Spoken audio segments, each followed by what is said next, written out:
और मेरे इत्तेफाक ज़हन राय में पैदा किया जा 18वीं सकता है। तरमीम आती है, जब आपको इतना बड़ा कोई आइनी पैकेज लाना हो तो आपको तमाम पार्टीज़ को इंगेज करना चाहिए। 18वीं तरमीम उसकी अच्छी मिसाल थी कि उसमें पीटीआई भी अंदर बैठी हुई थी, उसमें बाकी सारी जमातें भी बैठे हुए थे, और वहाँ एक बाकायदा मशावरत का अमल जो तवील अमल था उससे गुजर के वो रिफॉर्म्स की गई 18वीं तरमीम के अंदर। तो अभी भी उतना ही बड़ा पैकेज है, लेकिन इसको चोरी छुपे करने की कोशिश की गई। क्या पीटीआई इस प्रोसेस का हिस्सा बन सकती है? 18वीं तरमीम का आप लोग हिस्सा थे, आपके मेंबर्स अंदर बैठते थे, रजा रबानी और इसहाक डार के शाना बशाना बैठ के डिस्कशन करते थे।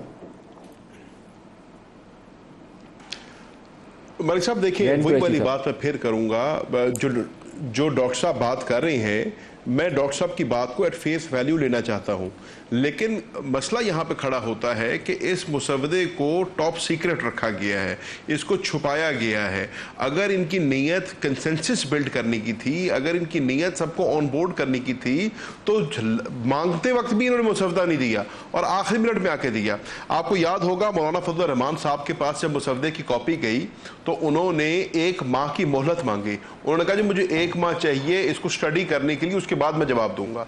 अब उस स्टडी करने के 2 दिन के बाद आज जैसे हाफिज साहब फरमा रहे हैं कि मौलाना ने एक बड़ी जिसको कहते हैं क्लियर कट स्टेटमेंट दे दी है और उन्होंने इन इट्स कंप्लीट इंटायरिटी जो है इस मुसवदे को रिजेक्ट कर दी है। उसकी वजह यह है कि इसको आपने क्या सराइयां हो रही थी उसके ऊपर, हमें कहा जा रहा था कि 56 आईनी तरमीमें इसमें आ रही हैं, फिर कुछ बातें लीक करती थी हुकूमती क्वार्टर्स के अंदर से, उसकी वजह से एक जो है कंसेंसस बिल्ड हो रहा था कि रात के अंधेरे में सारा कुछ किया जा रहा है। मैं अभी भी इनको कहूंगा, जो हो गया सो हो गया।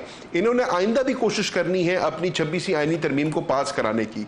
अगर ये वाकई चाहते हैं, और आपने दुरुस्त निशानदगी की, अगर आप 18वीं तरमीम की बात करते हैं, या मैंने आपको 73 के आइन की मिसाल दी थी, तो उसके अंदर जो सिंगल फैक्टर था जो जिसने उसको सक्सेसफुल बनाया, वो ये था कि सब जमातें उसके अंदर ऑन बोर्ड थी, सब स्टेक होल्डर्स उसमें ऑन बोर्ड थे। सिर्फ सियासी जमातें नहीं, लीगल फ्रेटर्निटी को आपको ऑन बोर्ड करना पड़ेगा, बार काउंसिल्स को आपको ऑन बोर्ड करना पड़ेगा, वकुला को आपको ऑन बोर्ड करना पड़ेगा।